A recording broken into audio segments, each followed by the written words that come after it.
Let's talk about the man at the center of this face-off. Not Justin Trudeau. I'm talking about Hardeep Singh Nijjar. Who was he? To put it simply, he was a man who wanted to break India up. A designated terrorist and a Khalistani separatist. But Canada has conveniently forgotten that. For them, Nijjar was just a citizen, an upstanding member of a great community. Listen to this. Of a potential link between agents of the government of India and the killing of a Canadian citizen. A foreign government may have been involved in the killing of a Canadian citizen. India were involved in the killing of a Canadian on Canadian soil. You heard them. No mention of Khalistan. No record of his separatist activity, just a citizen. Western media is worse. Look at this article from the Globe and Mail. The BC plumber whose murder became the catalyst in a geopolitical crisis. So what if he plotted terror attacks by night? In the mornings, he was fixing the neighbor's pipe. I have more examples.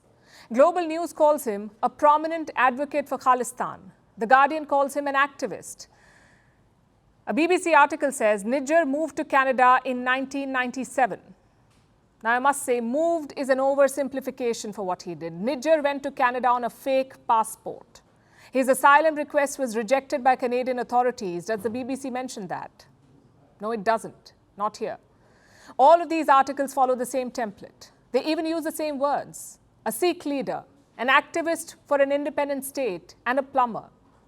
This is whitewashing of a terrorist. Hardeep Singh Nijjar was linked to bombings in India. He was accused of running terror camps in Canada. All of this information was given to Justin Trudeau's government. But what did they do about it? Nothing. Canada put Nijjar on a no-fly list.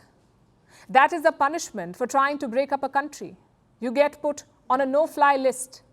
The fact is, Nijjar was living a double life. You can't define such people based on their day jobs. By that logic, Osama bin Laden was an engineer. Ayman Zawahiri was a doctor. Do you hear people calling them that? You don't, because it's common sense. So why is the West defining Nijjar as a plumber? Because it builds sympathy. It helps them put more pressure on India. Just think about it. Which headline would you feel sad about? Canada accuses India of killing designated terrorist, or Canada accuses India of killing a plumber with 2 kids? I think the answer is clear. You see, the idea here is to build a narrative where you're hearing just one side of Nijjar's story. The part where he's a plumber, the part where he's a community leader. The other side is conveniently downplayed. The part where he tried to illegally enter Canada. About his association with Babbar Khalsa, which, by the way, is also sanctioned by the Canadian government.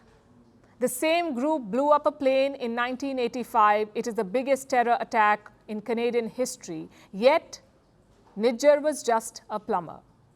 His double life is not that hard to spot. Look at this Canadian news article from 2016. Back then, Nijjar was linked to a bombing in India. He defended himself to the newspaper. Listen to what he said. Hardeep Singh Nijjar told the Vancouver Sun that he is a hard-working plumber and proud Canadian who has no time for Indian separatist politics. No time for Indian separatist politics. That was Nijjar in 2016. So why was he organizing Khalistan referendums? Why was he traveling to Pakistan? This is not some mysterious puzzle that has stumped Western media. This is willful ignorance. And the Canadian government is doing the same. They're yet to accept that Khalistani separatism is a problem. Trudeau has linked it to freedom of speech. It's a blatant double standard. From the 1960s, Canada has had its own separatist movement. French Canadians wanted independence for Quebec. And how did Ottawa respond to that? In 1970, they invoked wartime powers. Tanks rolled into Quebec's capital of Montreal. Guess who was the Prime Minister then? Justin Trudeau's father, Pierre Trudeau. Do you see the double standard here? Canadian separatism must be crushed with tanks. And Indian separatism? Defended as a plumber's innocent hobby. This hypocrisy must also be called out. Hardeep Singh Nijjar was a bona fide separatist. He wanted to break India up, and he was accused of using violence to do that. So our message to Canada and Western media is this: call a spade, call a separatist, and call a designated terrorist a designated terrorist. Don't do PR for an enemy of India.